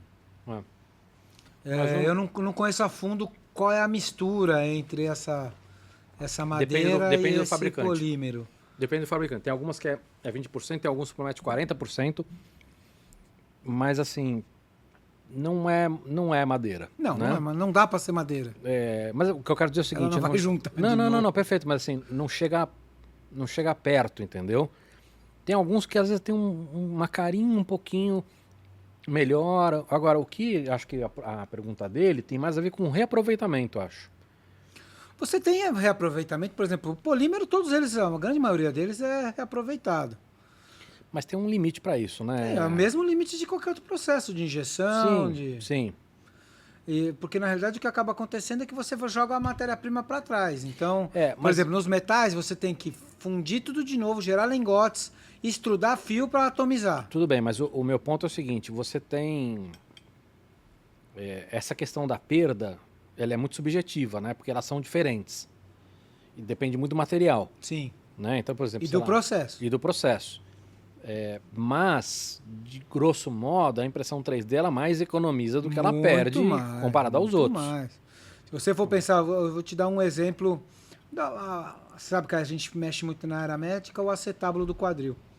O acetábulo do quadril é uma peça que feita por usinagem, pelos processos que têm sido usados até hoje. Um bloco gigante. O acetábulo não é tão grande. Você tem uma perda de 70%. Vira cavaco e vai para o lixo, de um material caro que é titânio. Na manufatura aditiva é 3%. Esse é um exemplo, que para você fazer prótese, você não vai poder reaproveitar esse material. A maioria dos metais você não consegue reaproveitar com o mesmo uso. Não, tudo bem, mas plástico é a mesma coisa. O cara que faz plástico hoje para a indústria médica, ele pode usar, o cara que faz essa injeção de plástico, ele pode usar o plástico que já foi utilizado 4, 5 vezes para fazer cabide. Sim, para fazer implante não. Porque se o cabide quebrar, né, você perde propriedade nessa história. Lógico. Mas o cabide quebrar, quebrbrou, né? É feito para quebrar. Mas eu acho que a relação é a mesma, viu? A diferença é que você gasta muito menos. Então, é muito mais... Você economiza, então, por exemplo, na usinagem, 70% de perda. Na manufatura aditiva, 3%. A mesma coisa vale para outros processos, seja cerâmico, seja de polímero. A média aí, dos processos que a gente trabalha, eu diria que fica entre 5% a 3% de perda no processo do material que não pode ser utilizado. E, mesmo dentro do processo, tem um limite. Por exemplo, o titânio, processado, por exemplo, a laser, umas 4, 5 vezes, aí cada indústria vai te dar um número, uso e tal. Aí o ganho de oxigênio começa a ficar alto, começa a interferir no material. O electron beam é um pouco melhor, até umas 11, 12 vezes. Aí você vai passar para processos de direct energy, quer dizer, uma tocha de solda, ou solda laser, alguma coisa assim. Você tem uma perda menor no processo de construção. Porém, como você tem uma precisão muito baixa, você volta para o processo de usinagem para usinar. Entendi. E aí você vai ter a perda da usinagem em cima do coisa. Então, Fábio, o que eu queria entender é o seguinte, nessas tecnologias você tem a bandejona lá com o pó. O pó que você não utilizou, você fez, sei lá, você pegou a bandeja e você fez, sei lá, 40 xicrinhas para mim. E sobrou um monte de pó Sobrou um monte de pó. Esse pó você não utilizou. Dali não. Este pó que não utilizou, você considera que também ele tem É limpo. É limpo. É 0 bala. Quer dizer, ele passou uma vez pelo processo, como eu te falei. Então, dependendo do que você vai fazer, ele pode passar de novo pelo processo até 11, 12, 13, tá bom, entendi. 15 vezes. Então ele também tem uma perda de propriedade. Ele vai absorvendo oxigênio. Esse é o principal problema, a absorção de oxigênio. Mesmo no eletrobeam que você tá no vácuo, você também tem... Você consegue, porque durante o processo ele não absorve oxigênio. Mas você tem abre e fecha. Mas abre e fecha, tá. ele sai da máquina, ele entra na máquina. Já existem algumas máquinas com o processo completamente fechado que vai melhorando isso. Entendi. Mas na manipulação é que você manipula a matéria-prima é quando ela vai se contaminando. Legal. O que mais, Focas? Eu tenho uma pergunta minha aqui, na verdade. As grandes empresas especializadas em impressão 3D, impressão comum, Epson, HP, elas entraram muito tarde no mercado. Existe ainda para o mercado mais residencial, esses caras ainda têm chance de competir? Ou a inovação é tão grande, né, você precisa ter uma estrutura mais enxuta para poder ter mais inovação e esses caras são dinossauros já? Cara, isso acontece de um monte de jeito. Por exemplo, a HP, a tecnologia dela, a Multijet Fusion, ela trouxe de dentro de casa mesmo, que eles são especialistas nessa área. Aí existe uma outra Mas tecnologia. eles estão com 3 frentes ali, né? Eles estão com plástico, eles estão com metal e eles estão com uma colorida, né? Então, a colorida é muito parecida com a Sim, não tem muita novidade. A de metal eles não mostraram ainda. A de metal é Badejet. Então, mas eles estão em Esse teste. Esse processo está caminhando. Não mostraram, não abriram lançado ainda. definitivamente. Materialize, se eu não me engano, tem 2 máquinas deles que estão funcionando. Mas eu não sei assim, de muitos outros. Então, mas tudo sobre NDA, acho que é meio ninguém fala beta, nada. digamos. É isso que eu tô falando. E tá sobre sigilo, ninguém fala nada. Agora, a de plástico dele, o que eles vendem é volume, né? A máquina deles para volume, é um equipamento que está entrando muito forte. Eles entraram com um sistema Machine as a Service, que é um processo Com o legal. pessoal da Flex, isso ou não? A da Flex eu não sei, eu acho que a da Flex é deles. Eu acho. Eu sei que lá fora eles têm um, Palpite. eles Não têm tenho um, eles têm um conhecimento. parque legal de Eu acho de que serviço. com o Senai da Bahia, acho que eles fizeram Machine as a Service. Legal. Mas, por exemplo, a técnica de impressão, existe um cara que vai concorrer com a HP, chamada Evolve, que usa o processo, a HP está usando Multi-Jet Fusion, quer dizer que seriam como fosse jato de tinta. O processo deles é muito mais parecido com a impressora a laser, Sei. que roda um tambor, por causa de pura eletrostática, gruda o pó no tambor, o tambor gira, aplica Ué, e vai girando. essa peça ali, ó, a Pantera Ruiva, não vai dar para ver no vídeo aqui, ela foi feita na Mimak. A Mimak é uma empresa japonesa que faz muita coisa de vinil, de impressão de vinil. Sim. Então, como se fosse uma impressora de sublimação. Então, eles também aproveitaram a tecnologia que eles conheceram para botar mais camadas e fazer impressão 3D. Então, Foca, respondendo a tua pergunta, eu não sei se os grandes vai aparecer mais grandões. E tem também o processo de fusão, por exemplo, a GE, ela é uma usuária da manufatura aditiva já há 20 anos quase e resolveu comprar a tecnologia e botar dentro de casa porque é uma grande usuária e achou que era importante investir nessa área, foi lá e comprou. Então, as empresas grandes também conseguem entrar, mas eu acho que o desenvolvimento às vezes por acquisition, né? começa pequeno, eu acho. Bom, se a gente Perfeito, muito obrigado. para as Big Techs, muitas das inovações que as Big Techs têm não nasceu nelas também, né? Elas acabam pegando Compra alguém. aí, Uma fonte muito grande de inovação são também os institutos de pesquisa dentro de universidades. A grande maioria da tecnologia que está aí, principalmente a europeia, ela veio dos institutos de pesquisa. Então, a fusão em leito de pó nasceu um centro de pesquisa, o feixe de elétrons, centro de pesquisa. Tem muita coisa sendo desenvolvida em solda a arco, em centro de pesquisa. Então, são muitos spin-offs que saem desse centro de pesquisa também. Legal. Perfeito. Mais uma aqui. Quem perguntou foi o Emanuel Campos. Querido Emanuel Campos. Como você vê a industrialização do Brasil? O Brasil já foi classificado como 40 anos atrasado na indústria. Dá para o país alcançar a indústria 4.0 e se preparar para o próximo salto? Ou nós estamos muito atrasados? Essa pergunta do Manuel é dura, capciosa. Vamos lá, vamos tentar responder de uma outra maneira. Você está otimista, pessimista? Eu passei pela entrada da popularização do equipamento de usinagem CNC no Brasil, lá no começo dos anos 90. E, nesse momento, o Brasil teve a chance de ser um produtor de máquinas, ser um produtor de tecnologia, desse tipo de tecnologia. Apareceram várias indústrias. Então, a Home continua aí, mas tinha a Zoca, tinha a Rocco, tinha aquela de furadeira de Limeira, que eu não vou me lembrar o nome, Vigorelli, um monte de indústria de máquinas no mercado.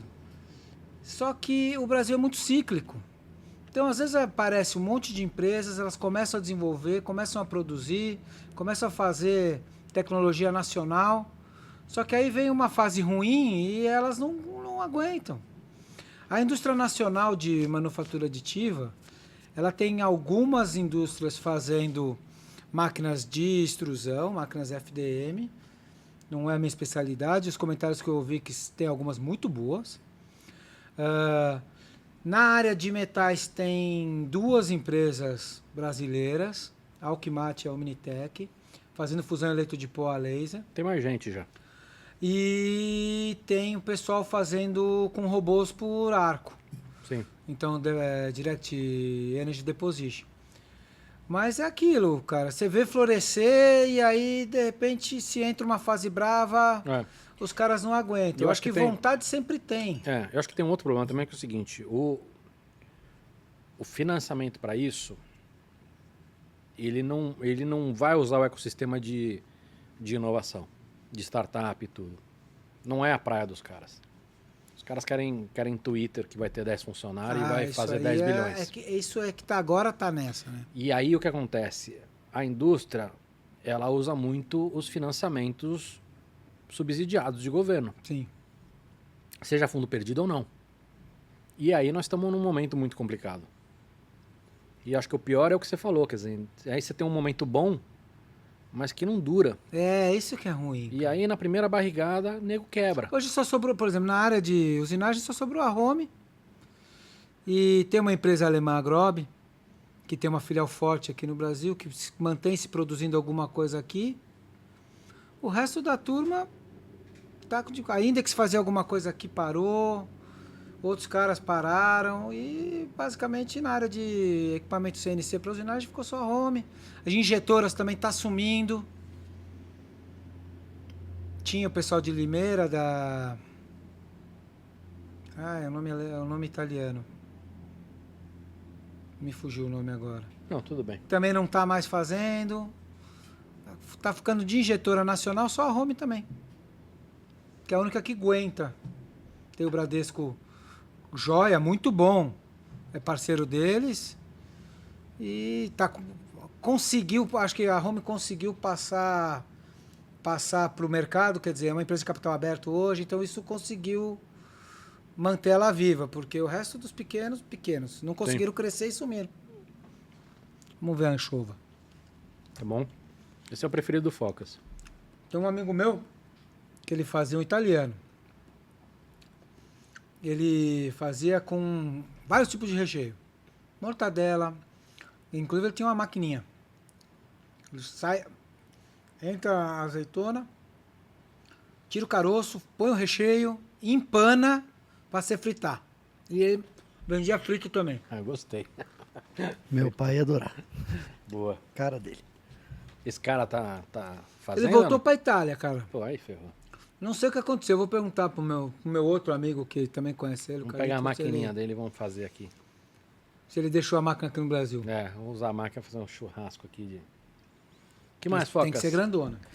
O Lúcio Neto pergunta: como a impressão 3D casa com as novas tecnologias como IoT, realidade virtual e etc? Cara, a fábrica vai ser toda integrada.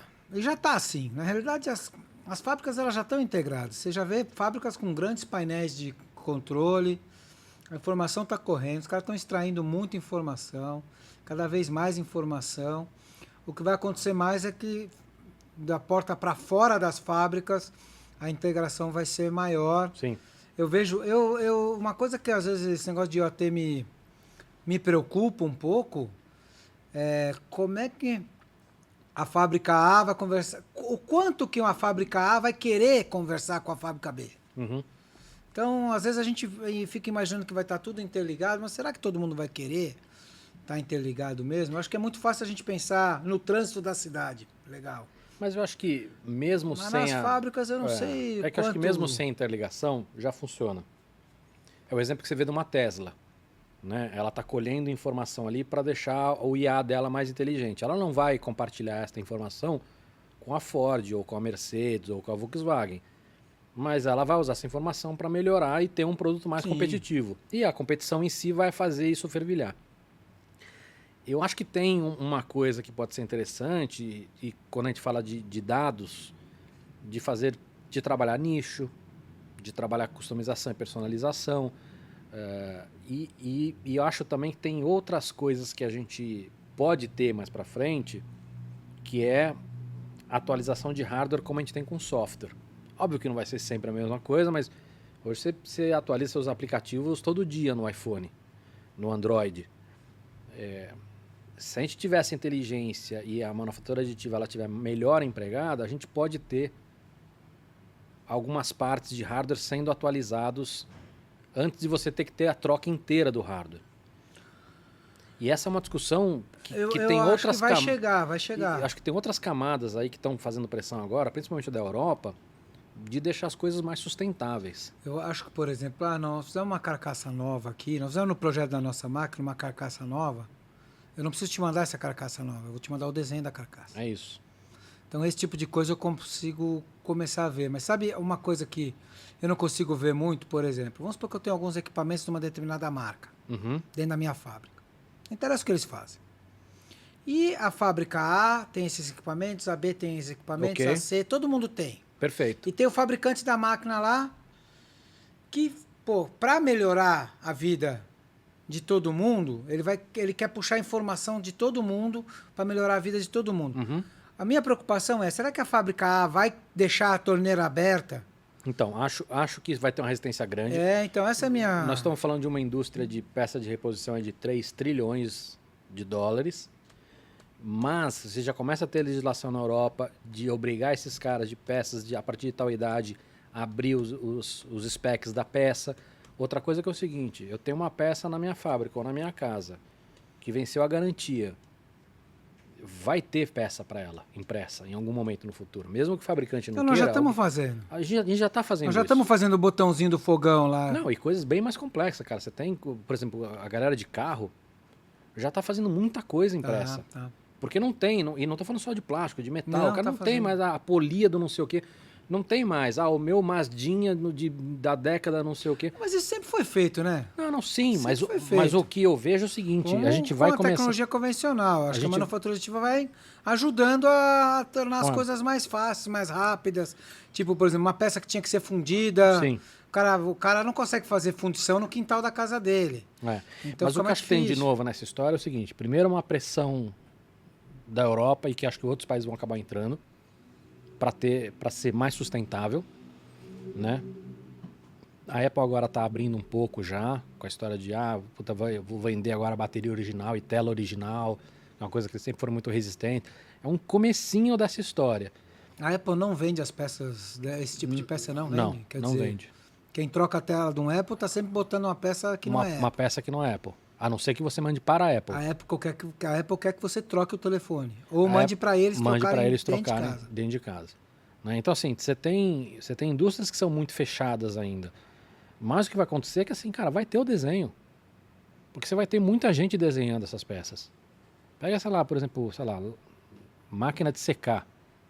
Qualquer pessoa, cara, consegue desenhar uma peça. Tô exagerando, mas é qualquer pessoa mesmo, entendeu? Um moleque em casa que aprenda a mexer Não, no Tinkercad. num resolve. Tinkercad, num Fusion da vida, que você tem uma versão gratuita para Maker, consegue, entendeu? E não é ciência de foguete. Então acho que esse caminho vai chegar, sim. Que mais, Focas? O Wilson Negrini pergunta se no futuro as impressoras vão poder utilizar vários tipos de material na mesma impressora ou apenas coisas muito restritas. Vão continuar com essa restrição atual de uso. A gente já tem bastante, né? A gente falou que já tem bastante não tem material. muito. Eu posso dar um exemplo bom, que às vezes algumas indústrias invertem a jogada. Elas fazem o seguinte: se você usar a minha matéria-prima, que eu conheço melhor, que eu sei trabalhar, que eu sei o resultado que vai dar, tal, o teu contrato de manutenção anual é 30% mais barato. Que eu acho que é uma maneira muito mais inteligente de você Sim. dar um incentivo para o cara continuar comprando matéria-prima de você. Tá, é verdade, não é mentira, facilita o trabalho mesmo e toca a vida. Então, a liberdade vai vir sempre, só vai aumentar. Mas você está falando muito sobre material proprietário, né? Acho que talvez a pergunta dele seja outros tipos de materiais. Mas a gente já tem bastante, né? A gente falou aqui já. Tem bastante Já tem uma material. variedade muito grande. Maior do que as pessoas imaginam até, né? Que mais, Focas? O Beto Toledo perguntou, será que vai ter um sistema onde você pode mandar imprimir algo muito grande e vá buscar no fim do dia? Então, isso é uma coisa que lá fora você tem shapers da vida, né? Aqui você tinha uma da Robitech, acho que parou Essa de... história da Robitech é uma história interessante, cara, Mas porque... você pode contá-la aqui ou não? Não. Cara, nós fomos... O Brasil foi pioneiro em manufatura aditiva. 25 anos a Robitech estava lá, cara. Pois é. E aí, a impressão que eu tenho, e eu entrei na manufatura aditiva em 2013, 2012 para 2013. Eu sou um neófito, como diz o pessoal. Eu sou meio neófito nisso. Nós entramos junto, então. Só que eu me lembro da Robitech, eu me lembro de ter visto as máquinas. Antes. Eu me lembro da Metagal e da Robitech. Você chegou aí lá ou não? Eu cheguei aí lá, sim. Eu fui algumas vezes lá. Em Diadema. E eles tinham isso, porque assim, independente do tamanho da peça que ele fala, quer dizer, o que ele está falando é, assim, tô na minha casa, eu desenhei a peça, entrei num site, subo a peça, escolho o material, escolho o tamanho. Tem os caras fazendo. Tem, mas temos alguns birôs. Então, vamos lá. Temos.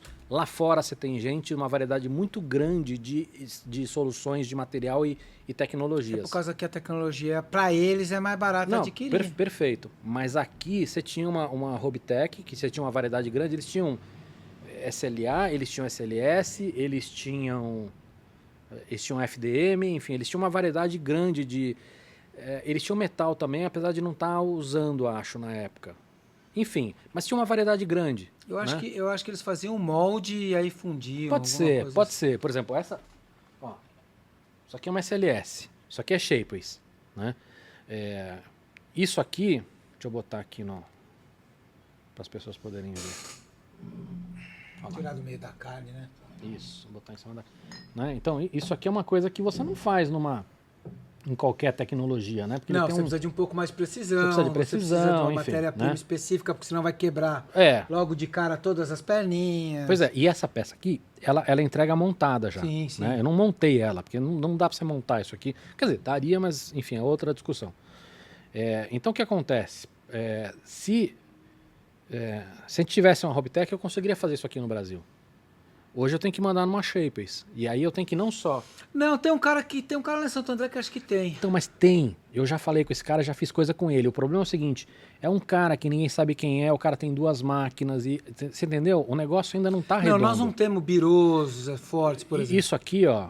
Isso eu faço. Se o cliente, quem precisar de titânio 64, é a única matéria-prima que eu consigo fazer. Boa. Mas eu preciso de mais gente, o mercado precisa de mais gente, o Brasil precisa de mais gente. É isso que eu tô falando. Nós ainda, eu tenho essas facilidades nos meus projetos, porque eu conheço todo mundo. As forjarias entrem nisso. E eles já têm estrutura para prestar serviço. Você quer ver outro exemplo? Eu não consegui achar ninguém ainda que faz injeção de plástico partindo de um molde impresso. Que tem suas peculiaridades. Você tem a questão dos ciclos, tem a questão do tempo, você tem a questão da pressão, você tem um monte de... Tem que ter um cara que brinque com isso para fazer isso, entendeu? Então, assim... Tem gente já atrás disso, cara. Já tem gente atrás disso há muito tempo. Meu ponto é o seguinte, eu consigo achar soluções porque eu conheço muita gente. Mas as pessoas no Brasil ainda não têm acesso a isso, entendeu? Eu já, desde que eu comecei a ir para a Europa, sempre ouço, Fábio, por que você não monta um birô de prestação de serviço? É uma coisa que eu até teria muita vontade. O problema é que eu já no passado, com outras indústrias, ameacei me tornar concorrente dos meus clientes e não deu muito certo. Então eu vejo isso com uma certa dificuldade. A gente está fazendo algumas coisas, prestando serviço para o mercado, por total necessidade de não ter ninguém. Então a gente vai atrás, é o que você falou, a gente vai atrás. Temos parcerias com o Senai, temos parceria com o cliente, mas na linha da parceria. Eu montar um birô estruturado dava muita vontade. Mas eu acho que para nós não é uma boa, porque nós somos a nossa vocação é fornecer a tecnologia, não operar a tecnologia. E tem que ter alguém com fôlego para isso, Fábio. Que não Sim, o equipamento é caro. É caro e assim, é um equipamento que vai depreciar, você vai ter que pagar o equipamento, sabe? Mas enfim, qual é a diferença entre comprar, por exemplo, um equipamento de manufatura aditiva por fusão feixe de elétrons e um forno de fundição de titânio? Em termos de preço é a mesma coisa. E os caras, as fundições têm no Brasil, esse equipamento. Então, e aí o problema é o seguinte, que as pessoas têm um pouco de medo da demanda não vir, aí tem a história do ciclo que nós já conversamos aqui, Sim. A roda gigante para daqui a 6 meses, e o cara faz o que com o equipamento? Come com café e bolinhos? Vai bem. Então, o Brasil tem essas dificuldades. Lá fora, o cara fez a conta, demanda tem demanda. Não, tem. O cara vai ficar 4 anos com a demanda, ele vai Não, mas lá e compra o equipamento. Lá tudo é feito para dar certo. O cara faz um leasing, o cara faz... Puta, é tudo feito para dar certo. Enfim, que mais, Focas? Antes que a gente chore aqui. O Alessandro Cunha está perguntando como a impressão 3D está hoje com relação ao custo-benefício para volumes médios de produção metal e porcelana. Acho que isso vale para tudo, né? Não só Já tá metal no e médio. porcelana, já está no médio, Já né? está no médio. Aquela tua história do 1000 é maior do que milhão, nós estamos que no é 1000. o tema da minha palestra. Mas nós vamos para o milhão. É, Principalmente a tecnologia de binder jet vai dar um impulso alto nas quantidades. Agora, o binder jet a gente tem que tomar um pouco de cuidado, porque a capacidade geométrica dele é mais baixa. se diz para fazer peças maiores. Não, a liberdade geométrica é menor. Da binder jet para... Tá, Por quê? Porque eu tenho o processo de sinterização. sim.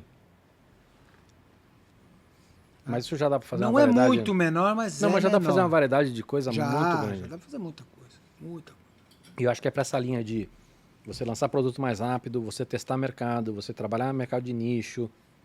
Cara, tem tanta coisa que dá para fazer. Mas acho que o que o mais... A tendência é os volumes estarem no binder jet. Legal. E tá chegando rápido.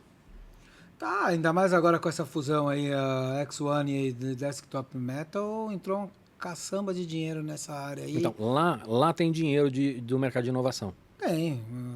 Porque o mercado é muito maduro lá e sobra dinheiro. Entendeu? Eles Então, não têm onde, o mundo não tem onde enfiar dinheiro. É isso. Cava. É isso, é um paradoxo. Mas sobra dinheiro, entendeu? Então os caras estão botando dinheiro em outras O cara frentes. faz um pitch lá fora de qualquer coisa, parece 4 milhões de dólares na mão Tudo do bem, cara. mas aí é outra história. Mas enfim, mas sobra dinheiro. E aqui não, aqui ainda tem... Acho que eu ainda vou falar ainda com alguém de Venture Capital aqui para ter essa discussão, mas o mercado está mais maduro. Não, mas está melhorando. Eu imagino que tem, esteja melhorando. Está melhorando muito, mas tem chão ainda, né? O grande problema aqui é que esse mercado de financiamento, ele não é único. Você tem o anjo, até você ter o cara lá do VC que vai botar uma quantidade muito grande de dinheiro, e nesse meio de caminho você tem muitas escalas, entendeu? E algumas dessas escalas ainda estão meio pernetas no Brasil, entendeu? Tem. É a rodada A, rodada B, rodada C. Mas enfim. Que mais, Focas? O Gustavo Vasques pergunta: as impressoras 3D serão uma utilidade doméstica residencial, tipo uma impressora comum? Como é que você vê isso? Porque assim, as pessoas... era muito comum há 12 anos atrás. Quando o Bre começou a botar isso em cima da mesa com a desktop, com a MakerBot. Isso, começar a falar, não, todo mundo vai ter uma impressora 3D em casa. E eu não gostava de escutar isso porque eu acho que dava, na mesma discussão da nomenclatura, acho que dava um entendimento errado para as pessoas. Mas acho que muita gente vai ter. Eu acho que não. Mas acho que para motivos pra diferentes. Mim é um equipamento para... O mesmo cara que tem uma fresadora na garagem de casa, ele vai ter uma impressora 3D. Agora, eu acho que não, mas o mercado mais... Continua, para mim, vai continuar no ambiente maker. Não vai para todo mundo, é que maker. Talvez a nossa visão do que seja o ambiente maker é que mude. Mas eu acho o seguinte, que a analogia que eu faço é com papel. Você tem uma impressora vagabunda na sua casa, para imprimir um negócio você tem que assinar. Você quer fazer, aí na ponta oposta, você quer fazer um livro de fotos de coffee table, você vai achar uma baita gráfica, não é uma gráfica normal. Você quer fazer o trabalho de faculdade, você vai na gráfica da faculdade. Então você tem escalas nessa história, entendeu? Então eu acho que na escala mais pobrinha, não todo mundo, não faz sentido todo mundo, mas uma boa quantidade de pessoas vai ter. Eu vou te dar um exemplo, eu dei aula presencialmente para mais de 4 mil pessoas. Todo mundo comprou? Não, mas uma boa quantidade de pessoas comprou a impressora. Mas está falando de um país de 200 milhões de habitantes. Mas estou falando desses últimos, sei lá, alguns anos que eu já parei de fazer as aulas presenciais. Então não é que toda a casa vai ter uma impressora, mas muita gente vai ter. Entendeu? Eu vejo uma ou dificuldade, o projeto é complicado, cara. Mas é cada vez... Eu concordo que qualquer um pode aprender, mas aprender é complicado. O desenho é mais complicado do que operar a impressora. Mas é cada vez mais simples. E outra coisa, que para fazer as coisinhas do dia a dia não é tão complicado. E assim, sabe qual é o ponto? Eu não estou preocupado se cada um vai ter impressora em casa. A questão é acesso. Se você tiver uma no Carrefour que você vai imprimir e o cara vai te mandar, para mim é a mesma coisa. Mas Entendeu? aí são os birôs. Mas faz Eu uma acho que vai aumentar a quantidade de birôs. Mas tem uma diferença muito grande entre o birô que atende o maker e o birô que atende o cara que é indústria. Isso é uma coisa que eu sofria muito. Porque eu vou falar com esses caras, primeiro assim, puta, eu nunca conseguia passar meus clientes, eu tinha que fazer essa ponte. Porque o cara não quer falar com um leigo. O cara quer falar com um engenheiro, o cara quer lidar com um engenheiro, entendeu? E o cara quer fazer um para-choque de carro. O cara não quer fazer O bonequinho do Yoda. um bonequinho do Yoda. É que, aí você tá exagerando também, mas o cara não quer fazer às vezes uma pecinha específica, entendeu? Tem muita coisa que o Foca às vezes precisa aqui e fala assim, pô, isso aqui seria legal imprimir num outro material. Puta, entendeu? Não tá, o cara não quer isso. Então eu acho que nesse aspecto o acesso assim, as coisas vão ficar mais acessíveis. Mas são birôs. São birôs, mas assim como o papel, você tem hoje uma... A diferença é o cara que está no balcão. É isso. Com quem ele fala. É isso. E assim como você Se tem uma gráfica que não fala... É capaz de falar com o povão... Se você ligar na gráfica, ou ele o cara não vai te é capaz de atender. só falar com o engenheiro. É isso. Mas é um birô. Eu acho que vai isso. aumentar os birôs. A Prodways... A Prodways não, a... que você citou agora. Shapeways existe por causa disso. Exometry. A Siemens está montando um serviço... Aí você vê as diferenças. A Siemens está montando um serviço para a indústria. Qton está montando um serviço para a indústria. O sistema da Siemens está pronto. HP está montando. O sistema da Siemens está pronto. Já dá para você logar. Aquela outra que fazia uma impressão bem rápida também. Esqueci o nome dos caras agora.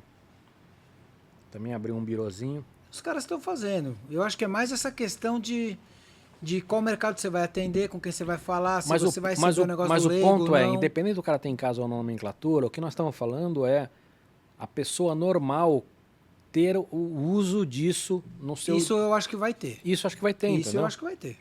Porque se você, pô, o cara não sabe modelar, tudo bem, mas o cara baixa uma peça pronta, o cara Não, pede pro vizinho. Pede. Ou o cara paga pro vizinho, entendeu?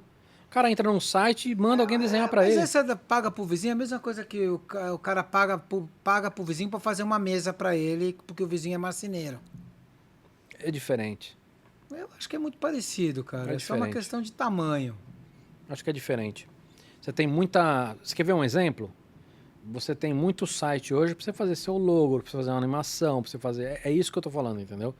Você tem hoje... A gente pode discutir se isso é legal ou não, se estão fazendo bem ou não, mas isso vai ser muito mais acessível. Tem lá o Canva lá, que o cara vai lá e vai ter o Tinkercad com a inteligência artificial.